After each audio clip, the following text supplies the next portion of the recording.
the last couple of years, the mainstream media, they have hyped up the supposed popularity of women's sports, which is incredibly ironic when you think about it, since most people in the media, they are pushing for male participation in women's sports, while at the same time, they pretend to be fighting toxic masculinity. I guess it's not considered toxic masculinity when a dude is trying to emulate Mrs. Doubtfire. During the month of July, the mainstream media, they tried to make us believe that women's soccer was insanely popular here in America. These women are amazing. They have captured the attention of America. Prepubescent boys are aspiring to be the next Megan Rapinoe.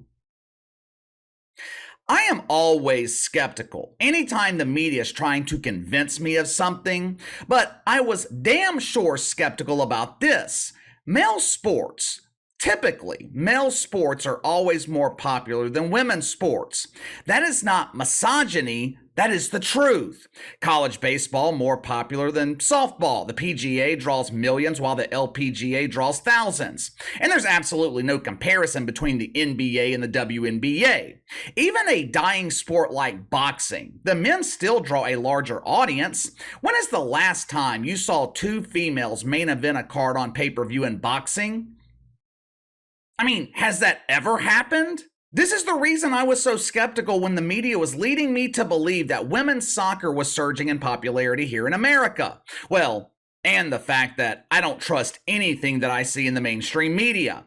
If men's soccer isn't popular in this country, how in the hell can women's soccer be surging in popularity? Towards the end of July, heading into early August, the mainstream media, they were bragging about the ratings of the Women's World Cup. These activists are a huge draw for Fox. Millions of people are tuning in to watch this group of entitled women play the worst soccer imaginable. Remember a couple of weeks ago when we were confused about the activists celebrating failure? We couldn't understand why they would be celebrating a tie like they had just won the World Cup. I'm starting to understand now why they were celebrating. At the time, they knew something that the rest of us didn't. This group of activists, along with the prepubescent boy, they knew that tie, that was the best that we were going to get. A couple of weeks ago, I told you guys that the anti-American activists being eliminated from the World Cup, that was a worst case scenario for Fox. Now, it was great for the rest of us. I know many people were thrilled with the retirement of Megan Rapinoe, arguably the most dangerous political athlete that this country's ever seen. I struggle to call Megan Rapinoe an athlete. I mean, let's just be real here. The Megster is a professional activist disguised as a professional athlete. But once the cancer was eliminated from the World Cup, this was a ratings death sentence for Fox. Have you guys noticed the last couple of weeks we have barely heard anything about ratings for the World Cup in the media? Last month, I could not open my news feed without seeing the mainstream media pretending like the World Cup was shattering ratings records. But ever since the cancer was reunited with the Sioux bird, rocking the nest in the oak trees so hard that branches are falling to the ground, I have yet to see one article from the American media talking about ratings for the World Cup. I wonder why. I wonder if the American media is silent because these ratings are absolutely atrocious. Headline at The Guardian, the media outlet based in England that's dedicated to indigenous people in America living in Cleveland. Headline at The Guardian, World Cup semifinal smashes ratings records. Really? Really? Well, I mean, this is great news. I am sure executives at Fox are thrilled. Now that the prepubescent boy has been reunited with the bird, maybe Americans are finally willing to give the World Cup a chance. Now, to their credit, The Guardian is not necessarily lying here. The World Cup is setting record high ratings in Australia. But here in America, no one seems to give a shit.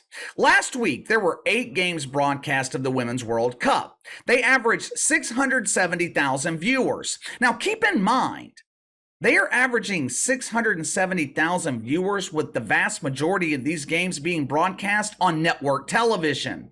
That is free TV. It's available to homeless bums on the streets of San Francisco who have the ability to watch on their government cell phones while defecating in front of the Foot Locker. But you mean to tell me the sport that is supposedly surging in popularity is only drawing 670,000 on network television? Now, the media, they are going to blame the time slots. Vast majority of these games, they're being broadcast at 6 o'clock in the morning. And I'm not going to sit here and lie to you. The time slot, it's far from ideal. But even if these games were broadcast in prime time, they are not drawing big numbers here in America. How do I know that? Because the quarterfinals between the Netherlands and Spain, it aired in prime time last Thursday night. They drew 1.8 million viewers. Well, KC, that number is amazing. This is proof that women's soccer is surging in popularity. No, this is further proof that Americans don't care about women's soccer. If you remove that one game that spiked the ratings, the World Cup, they are averaging around 500,000 viewers. Does that sound like surging popularity to you?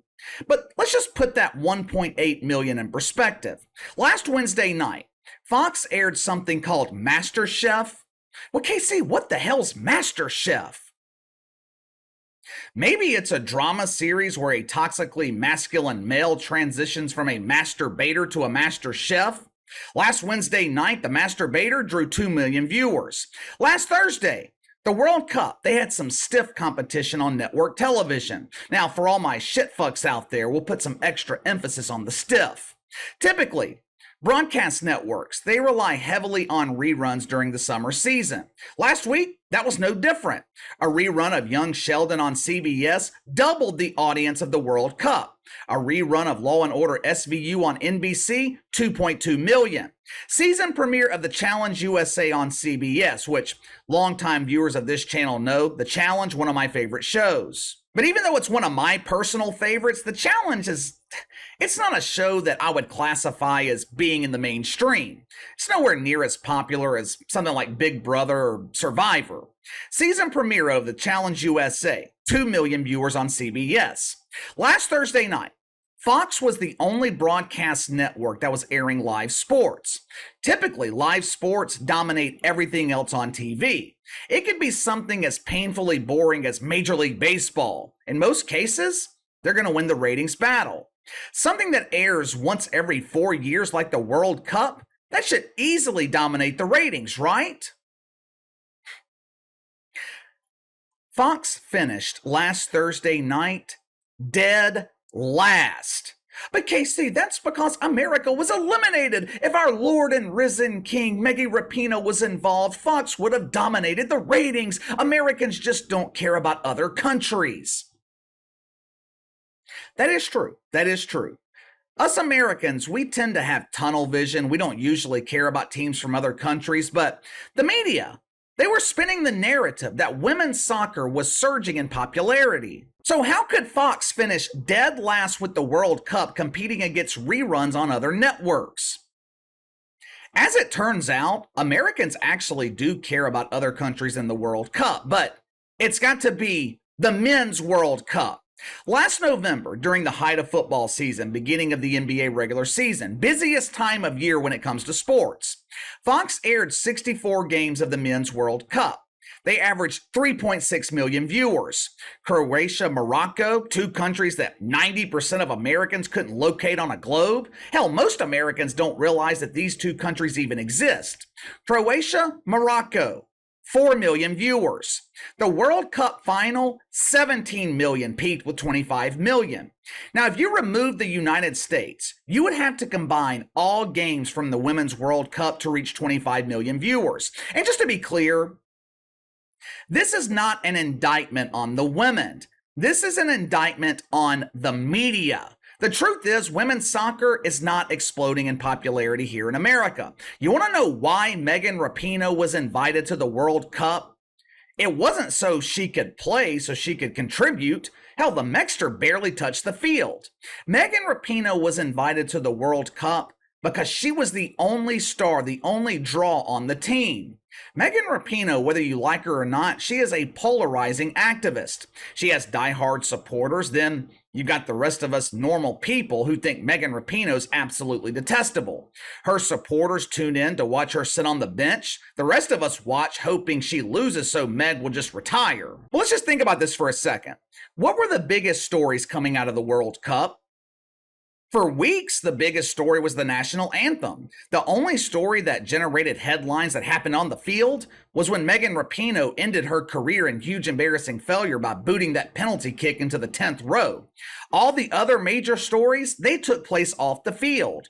The team arguing with Carly Lloyd because she was exposing them as entitled activists. The team celebrating huge embarrassing failure when they tied with the Netherlands. But let me ask you this.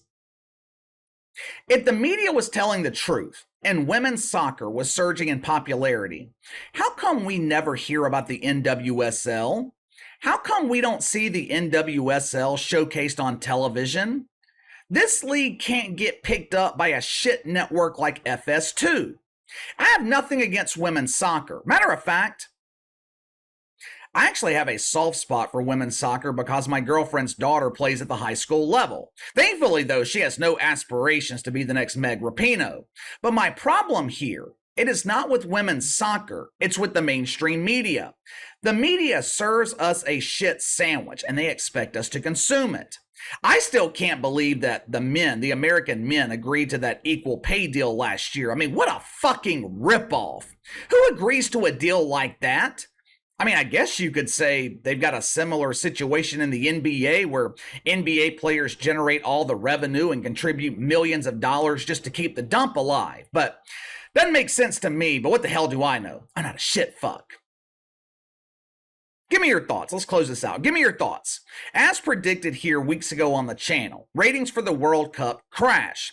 Besides America being eliminated, give me your reason as to why. Is it because America doesn't care about other countries, or is it because America doesn't care about women's soccer, or maybe a combination of both? Perhaps you've thought of something that I failed to mention, but you let me know. Sound off in the comments below. Make sure to like and subscribe. Click the notification bell to receive all notifications from the channel. Best way to contact me is by email at btlkc84@gmail.com, kc_btl84 on Twitter. I'll see you guys later.